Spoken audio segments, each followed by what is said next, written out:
Hi, and welcome to On Transit, the TV show On Transit that takes place on transit. This episode of On Transit looks at an exciting proposal for a streetcar in the Midtown Greenway of South Minneapolis. The Midtown Greenway corridor itself has a very long history. It goes back to 1882, actually, when the Chicago, Milwaukee, St. Paul and Pacific Railroad built its line to the west coast across, at grade level, across mostly farmland in South Minneapolis. But as Minneapolis grew out to the south and became more densely populated, the trains became more and more of a disruption to street traffic. So this Minneapolis City Council ordered the railroad to put the entire corridor into a trench, which it did between 1914 and 1915. As the railroad service dwindled over the years towards the 1990s, Hennepin County actually bought the corridor for use as a light rail corridor at some point in the future. I started getting involved with the Midtown Greenway Coalition before it existed as an entity.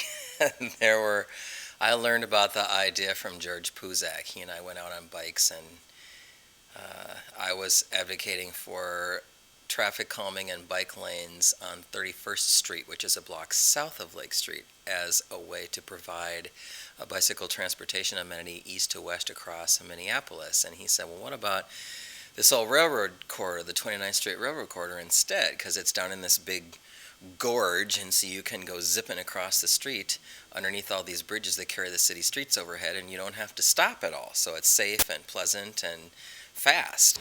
I first found out about the Midtown Greenway through Tim Springer. He came to my neighborhood meetings and talked about the Greenway in his usual enthusiastic, upbeat manner.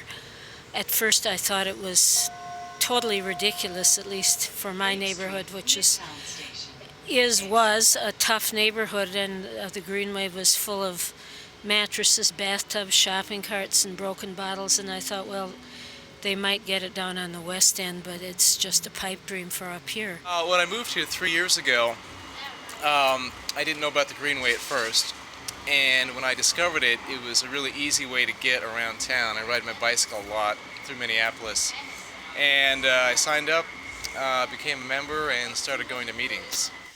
The Coalition is a grassroots nonprofit organization. Our mission is to facilitate community involvement in the development and continued improvement of the Midtown Greenway across Minneapolis. The Greenway is the best of both worlds, urban living with nature. But it's one block north of Lake Street, so the two are kind of a greenway roadway pair.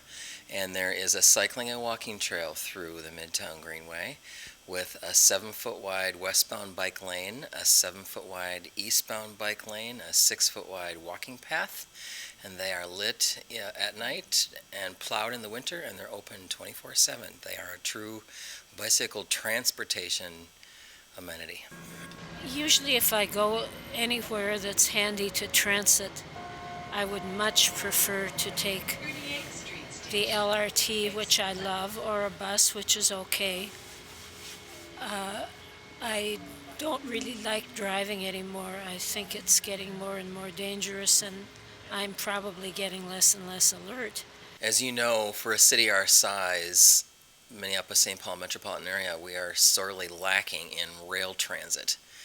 And the Hennepin County Regional Road Authority understood that many years ago and decided that if they waited around for the Minnesota legislature or the Metropolitan Council to get on the stick and start purchasing railroad corridors for future transit lines, that it would be too late, that these railroad corridors would be lost to development. And so the Hennepin County Regional Road Authority has been purchasing railroad corridors for the purpose of future mass transit for quite some time. And they bought the Midtown Greenway corridor for the purpose of future mass transit as well as the bikeway.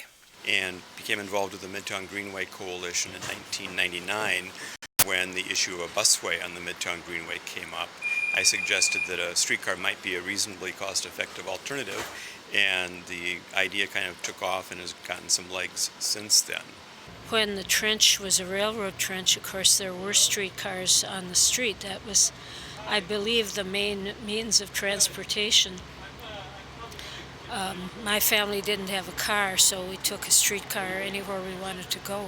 Well, the general idea is that in the Greenway trench, in that corridor, there's a need for some public transit. And of course, there are various options. You could put a bus in there, you could put a road, or you could put a streetcar. The nice thing about the streetcar is there's room for it. It would go right in that corridor next to the walking path and the cycling path, and it would very easily connect, for example, up to LRT at Hiawatha or to other corridors for transit on the western part of the city. We actually did hire a consultant to do a feasibility study back in 1999 and 2000, and the plan was for a line that would connect with the Lake Street station on the Hiawatha Corridor Light Rail Line, which is where we are right now, and would run west through the Midtown Greenway trench, as we call it, all the way over to Chowan Avenue on the western border of Minneapolis, where it would in fact connect with the proposed Southwest LRT corridor. It would also service a number of the growing modal hubs along the Midtown Greenway. For example, the Midtown Exchange, the old Sears site, and Abbott Northwestern Hospital will have some 10,000 employees who might very well become transit users. Our schedule would show a 6-minute trip to Uptown from the Midtown Exchange and a 4-minute trip to the Midtown Exchange from Lake Street and Hiawatha. So we're providing a very fast transit service at that point. And once the Southwest Corridor LRT line is completed, we would provide service for that as well. I was born in Minneapolis, and the streetcar was discontinued when I was in my early teens, very early teens. Well, I'm on the streetcar committee, and I was joking that my main value on that committee is that I'm the only one old enough to remember the streetcar, but John DeWitt said that he is too, though I think he's younger than I am. The coalition advocates for streetcars in the Midtown Greenway. They could be vintage streetcars like the kind that used to operate all throughout Minneapolis and St. Paul up until 1956. And some of those old vehicles are now operating in other cities. You can see similar vehicles operating on the Market Street F line in San Francisco. Or it could end up being modern streetcars. But we do not favor a limited stop rapid busway in the Midtown Greenway for a couple primary reasons. One is it will require this huge, wide roadway in the Greenway. And in order to fit the busway in, you'd basically have to widen the floor of the Midtown Greenway trench and put retaining walls on both sides and pave it all the way across the bottom. So where's the green? It wouldn't be a greenway anymore at all. Putting a busway or a bus rapid transit in the Greenway would require a larger right-of-way. There is a different kind of environmental impact. You have to maintain the surface in wintertime with salt. So even if you prepared it for a busway and never ran a single bus through it, you'd destroy the Greenway just with the roadway for the buses. And then, of course, there's the issue of running buses through there. And even if they're hybrid diesel-electric, they still basically operate on diesel fuel. They're just more efficient. If there were a bus down there, of course, there are disgusting fumes which would be shared by the people on the Greenway and waft up to the people living along the Greenway. A lot of the traffic through the corridor would actually be buses from, for example, some of the southwest suburbs that probably would not be diesel hybrids and would be your typical diesel buses that are today still fairly dirty. But having, large, noisy internal combustion engine vehicles operating through the Greenway does not fit with the concept the community has for a Greenway. We would be using what's called turf track, where the track is actually embedded in grass, and all you see is the top of the rails, 2 inches of steel showing in the corridor, rather than a 28-foot wide asphalt busway. So the way that looks, the way it smells after a rain, the way it treats echoing sound, the way it is pervious to water, it's still a Greenway. With a busway, we would have, as I said, 28 feet of asphalt providing significant runoff, probably fairly dirty runoff, as you'd have oil and grease mixed in with the runoff. And you'd have the sun benefits as well. During the summer, the asphalt would be soaking up heat, whereas the grass wouldn't be doing that. Petroleum is a commodity that we know worldwide. The price of oil varies quite a bit, and is quite costly. Typically, buses cost more to operate over term and short term and long term than streetcars or light rail. And also, the streetcars that we advocate would operate 100% on electric power supplied by overhead lines, so there would be no on-site engine noise or emissions in the Midtown Greenway. You can put streetcars in places where you'd either be unable or you would not want to put a bus because of the less right-of-way that's required. You don't have to build a street for it. They're quieter and cleaner and a great deal smoother for a ride. Well, I think the main thing is people love streetcar or rail transit like LRT. And having it in the Greenway in particular, it would just be so much nicer than a bus. One of the unique features of our system is that it does include a number of segments of single track, sometimes called gauntlet track as well, to those who are familiar with the engineering term. And what this means is that where we either had significant civil engineering challenges, i.e. a very narrow corridor where we would have to widen bridges to accommodate both the bike trails and the streetcar line, or where we have environmental concerns, for example, on the fill between Lake of the Isles and Lake Calhoun, we would go with single track in those segments in order to either reduce construction costs or protect the environment. And the operation of the transit vehicles is timed so that they never pass each other, obviously, on those single track segments, but instead on the double track segments. Then we can get away with not having to widen the corridor in as many places right from the start. That would save money and decrease the environmental impact on the corridor, allowing us to maintain some of those grassy embankments instead of replacing them with retaining walls. There would be some sort of barrier between the streetcar line and the cycling and walking trails, perhaps something as simple as a split rail fence. So if you're wandering around where the train comes through and you're on the wrong side of the fence, you can just hop over it and get on the side of the trails. Stations would be relatively simple platforms with many architectural details built into them, so you have an attractive platform at minimal cost. We envision 6 or 7 stops the length of the corridor at most of your major traffic nodes. So for example, we'd have Uptown, Lynn Lake, probably Nicollet Avenue. We expect to see transit in some form on 35W in the future, and we would plan on having a station that would connect with that transit mode. Another one certainly at the Midtown Exchange because of the huge employment density there. And then another one probably at either Bloomington or Cedar heading east.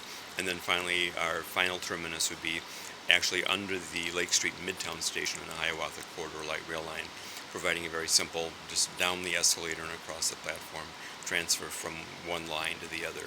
The Midtown Greenway is a little bit unique. It would, if it's a streetcar, it would work somewhat as a miniature light rail transit. The stops would not be at every single block, so it works somewhat like a light rail. It'd be a little bit of a faster corridor than the bus or a transit on Lake Street. That's a difference. It's about a block apart. It would serve for quicker trips across from east to west across South Minneapolis. I think there's a more open and airier feeling on a rail vehicle. The motion is different, being a gliding motion and not a jerking motion. Streetcar service and light rail service are really very similar. It's mostly the size of the vehicle that's different. Streetcars tend to be a little bit smaller, a little bit more neighborhood friendly, and just operate on a smaller scale. You might operate a streetcar, for example, more often than you would a light rail line, providing more frequent service rather than larger vehicles with less frequent service. I think we've already made one giant leap with the LRT, with people really liking it and seeing how cool it is. I think the image of transit being for the halt, the lame, the senior, people with disabilities, impoverished, people that can't drive. I think that image has to go away. It has to be seen that transit is cool, transit is fun. Since the car is so important in our society, not just as a means of transportation, but as a symbol of independence, and I think for men maybe of manhood. It's terribly hard to get the car away from someone. My husband died at the age of 65. He was a good driver, but he was already slipping a little. He was an excellent driver, but he had a few slip-ups like I have all the time, and it would have been terrible to get a car away from him.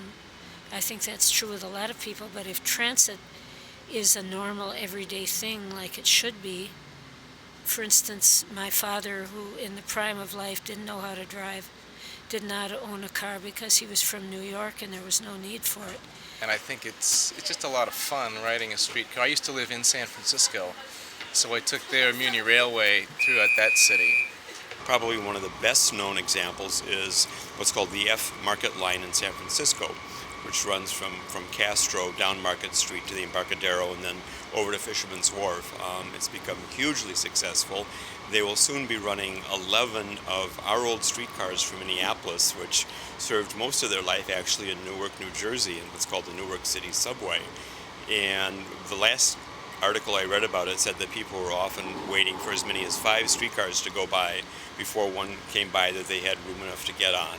They're providing substitute buses as a backup, but people don't want to get on the buses. So picture a streetcar from the 1930s, a small streetcar, and that's what they run up and down Market Street. And they've refurbished those and, of course, upgraded them somewhat.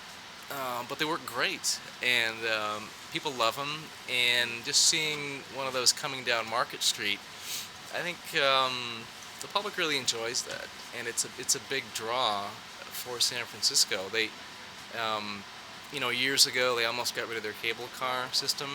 They put millions and millions into keeping that, mainly because of tourism. And the same with those vintage cars on Market Street. They've realized that, they could use a regular old Muni streetcar on Market Street. They put in the vintage cars to attract people like tourists to come to San Francisco, and it works. Well, the vehicle that we're on right now is quite a bit smoother than a bus vehicle. The bus is partly because of their size and the size of tires, size of the vehicle, and the conditions of road generally are not as smooth of a ride and are more difficult to stand in than a rail transit, either a streetcar or a light rail.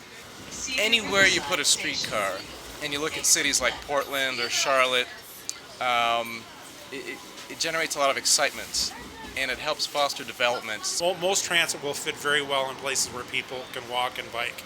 This particular vehicle can actually accommodate taking a bicycle on the vehicle. It's, I hate to say a selling point because sometimes it seems like everything is for sale, but in fact it is. It's a great amenity. I think there are a lot of young people that are seeing that cars aren't so cool, and there are a lot of retired people, some of them that by necessity don't drive and by necessity are living in the inner city, and many more that are choosing to move to the inner city. Note the very expensive condominiums by the Guthrie Theater. These are people that have chosen to live in the inner city. Well, with the streetcar in the Greenway, of course, it makes it easier to get around. People living in the city can do less with the use of an automobile. It could allow for higher density in the Lake Street corridor. And of course, with higher density, there can be more development. It's beneficial for shops and businesses in that area. It really fits in well with what the city is all about. We're beginning to see some real pressures in the city in that there are a lot of development proposals out there, but in many cases the neighborhoods are very concerned about the traffic that they generate. And we see the streetcar of the Midtown Greenway as one way to alleviate those traffic pressures so that we can accommodate the kind of development that we'd like to see. This would probably be higher density development than we've seen in the past in the Twin Cities, but with the ready availability of a streetcar line to handle the traffic, provide mobility in and out of those areas, we think they could be handled much more easily than we see today. The streetcars attract more choice riders. There are basically two kinds of riders for transit: choice riders and captive riders. Captive riders are the people, might be your students, the older people, or people that cannot afford or have the option of a private car, disabled, and then the people who feel that it's the appropriate thing to do.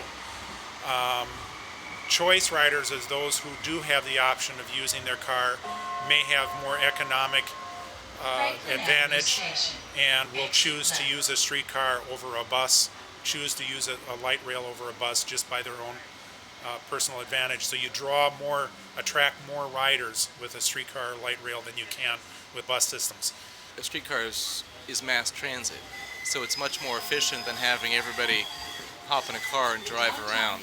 There's a number of challenges. We've been in this area. We've been building pretty much for the car, and in some places actually taken out facilities for walking. This has been a real challenge. The figure that our consultant came up with was $53 million in construction costs in 2005 dollars, which would be this year's dollars. And we've been kind of looking for a funding source since then. It's certainly beyond the Midtown Greenway Coalition to come up with any kind of funding like that. So we're trying to find champions throughout the region. It's certainly possible the state legislature could provide some funding at some point in the future, although that's highly unlikely today. Minneapolis has become a real champion.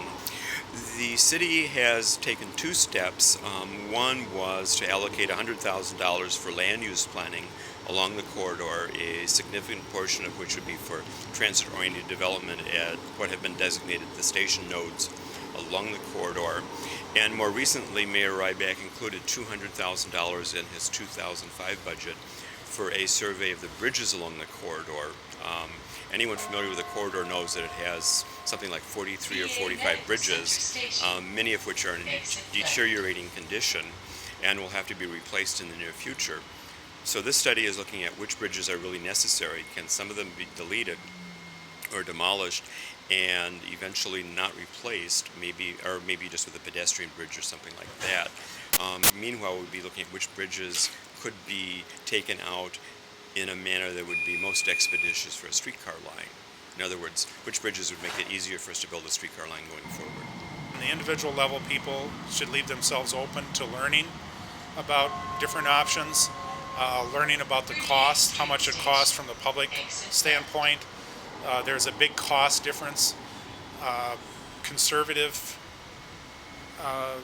Locally conservative people always reference the cost of putting this in increased from $400 million to $715 million, but by comparison, 394 costs about $800 million to build, and we're spending another $300 million to improve it or redesign it, and I don't even think there's an equivalent corresponding sidewalk to 394. We spend billions of dollars in our roads and highways here locally, and the $715 million is cost of the Hiawatha Light Rail is really a small bargain, a very, very small portion compared to what we're subsidizing in other areas, both from state money and federal money. We expect to see, it's going to be a very successful line. We think 14 of the 16 Greenway neighborhoods have already adopted resolutions asking for a streetcar line in the Midtown Greenway as soon as possible. And we've seen across the country that a rail line typically produces much higher ridership than any kind of a bus system will. So we expect it to be a very popular system. We expect it to be a very neighborhood-friendly system. The Minneapolis City Council has agreed to set up a streetcar working group to study streetcars in the Midtown Greenway as well as other locations in Minneapolis, but primarily the Midtown Greenway. The Hennepin County Regional Railroad Authority that owns the Greenway corridor for the primary purpose of future transit is now working with consultants on a new phase of studying what's called the Southwest Corridor, a future light rail transit line from downtown Minneapolis out to Eden Prairie. And as a part of that next study of the Southwest Corridor, they will include a look at how rail transit in the Midtown Greenway will connect from the Southwest Corridor line across the Midtown Greenway to the Hiawatha light rail line. And that hopefully will give us all the data that we need to pursue federal dollars for Midtown Greenway streetcar implementation. It would be nice if there would be streetcars and LRTs forming a network all over the cities so anybody could have the alternative of planning a trip on transit. Leave the car in the garage, sell the car. The private car isn't the best appliance for every single kind of a trip. As a practical matter, it doesn't work too well by trying to expect or force everyone to use a car for every single trip. I think of the Greenway as beautiful in itself. The repetition of the bridges and the trees hanging over it, and then of course there's Vera's Garden, which is a jewel box of flowers in every season, and it's also kind of like a play with many acts. I think a lot of people like the Greenway because it makes it easy to get around Minneapolis. Of course, especially if you're on a bicycle, if you're walking or jogging. Right now it's a great cycling path. If you were to try to ride your bicycle down Lake Street, it really doesn't work. But once you're in the Greenway, your ride is pretty much unimpeded. It's a lot of other people down in there. It's attractive. You're not putting up with cars at the same time. I think it's made things a lot easier and safer for the many cyclists in South Minneapolis. I think it's going to mean a lot more as more people become aware of it and it becomes more beautiful. It's also like transit. It's kind of a melting pot for people of all ages. I've been down there. Mostly I walk, and I've seen people of all ages and of all walks of life. I encourage you, if you have an interest in the Midtown Greenway, to get involved with the Midtown Greenway Coalition. Our website is midtowngreenway.org. Our office is at the corner of Stevens Avenue and East 26th Street in Minneapolis, and we're in the phone book. And we want to serve all of our Greenway constituents, and we need help getting the word out and mushing forward for the streetcar and our greening program and our land use program and engaging people in all these things, public art as well. So give us a call or show up at one of our meetings.